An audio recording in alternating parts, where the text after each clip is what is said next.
Every car trailer ever made spends its entire life outside where it will rust. So if you're building or repairing one, or even buying one, you need to give serious attention to how you're going to address that issue and preserve the metal. My preferred finish above all others for car trailers, because of their outdoor life, is to get them galvanised. This has been fully galvanised. It's a great way to go. You just use black metal.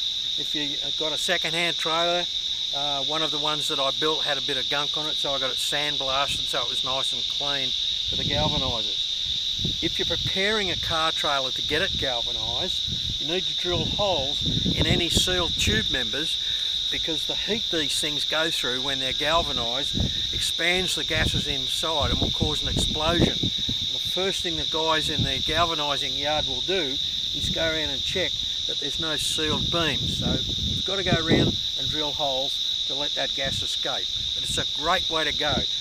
Because my home city of Newcastle used to be a steel manufacturing city and also heavily supports the mining industry nearby, we've got a lot of steel industries. We've got 2 industrial galvanisers that'll take a big job like this. And what I did was I towed the trailer to the yard, took the axles off and the lights. The guy came along with a forklift, took the trailer away. 2 weeks later they rang me up, said it's done. I came back, he held the car trailer on the forklift while I put the axles back on, and I towed it home. Now with this camper trailer, because of the sleepover and caravan unit on it, I obviously can't get it galvanised, because I can't and I wouldn't bother taking the body off to get it galvanised. So I've got to use paint. But be very careful when it comes to black paint on car trailers if you're buying one. What a lot of guys do who make trailers is they weld the trailer up and then they just spray it with black paint, with enamel paint. And it looks great, and you get it home, and 3 months later, under the tree, it starts to rust. And you can't really get to the metal to fix that problem because you've got all this unprimed enamel on there. So my advice is, if you're ever buying a new car trailer, ask the guy to show it to you primed before you buy it. And black paint hides a lot of crap welding.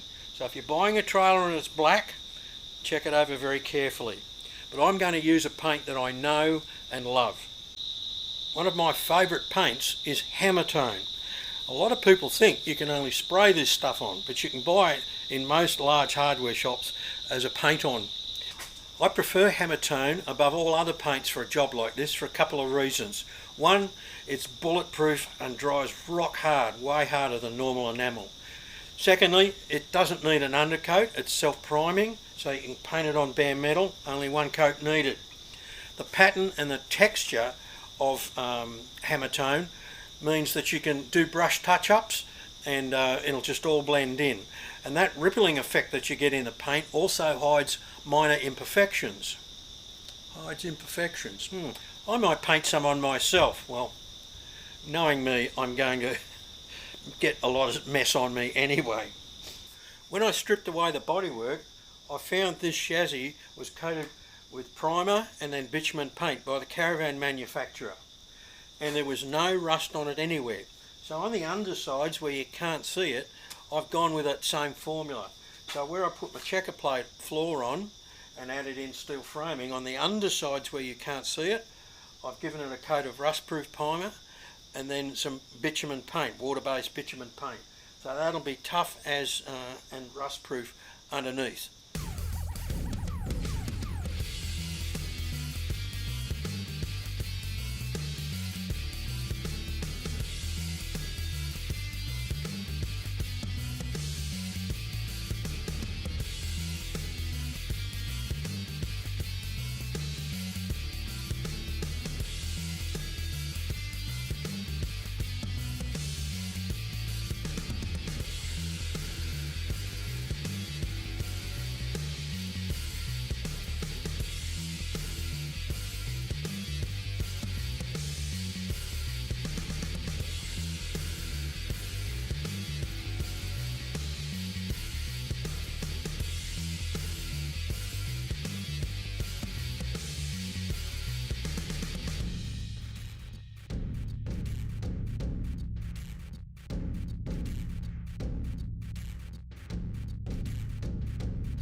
The most common and pain in the butt fault that you find with second-hand trailers is faulty wiring.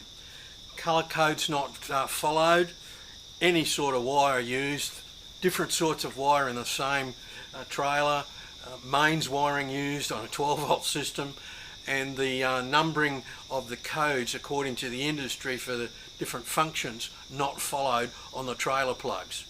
You also usually find broken wires or frayed wires. So for all those reasons, if I ever buy a second-hand trailer, the first thing I do is I rip out all the wiring and completely rewire it again from scratch. If you do it properly once, you'll have years and years of trouble-free wiring. There is nothing worse than having a trailer with faulty wiring.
Wherever I run my trailer wires, I like to add the extra bulletproof protection of garden hose over the top. It's not essential, but it just makes for a job that's way tougher. When your trailer wires get to the back of your trailer where all the lights and the number plate lights are, things can get a little bit messy. One method is to run from the front the wire to one tail light, run it across to the other tail light, and then run wires from that tail light across to the number plate light. Another option, which is very common, is just to bring all the wires together in the middle and make a real big mess and have lots of joins. To avoid that mess in the middle, I come up with a much better idea. I use a trailer connector plug, the one that you put on your car, whichever one you use in your country. I use one of those as a junction box, and I bring all the wires in the middle, solder them together and screw them into the plug. I'll mount that trailer plug using it as a junction box in the middle of my trailer, and I also fit a trailer plug of the same sort to my race car, and then I make up a short lead of the other two plugs. In my case it's male to male, and then when the race car is on the trailer, I just connect the race car to this plug, and all the lights on the race car work in conjunction with the trailer lights. So when I put my turn trafficator on for the car, it works as the trailer, and the lights on the car go off as well. So you get double the amount of lights across the back. The only slight drawback of my invention of wiring the race car to the car trailer is that you'll always get some well-meaning person will come up to you and say, "Mate, you've left your lights on your race car." And that always gives you the opportunity to say, "No mate, no, she's wired into the car trailer." Wiring your race car to your car trailer. That's another great Redline Racing idea.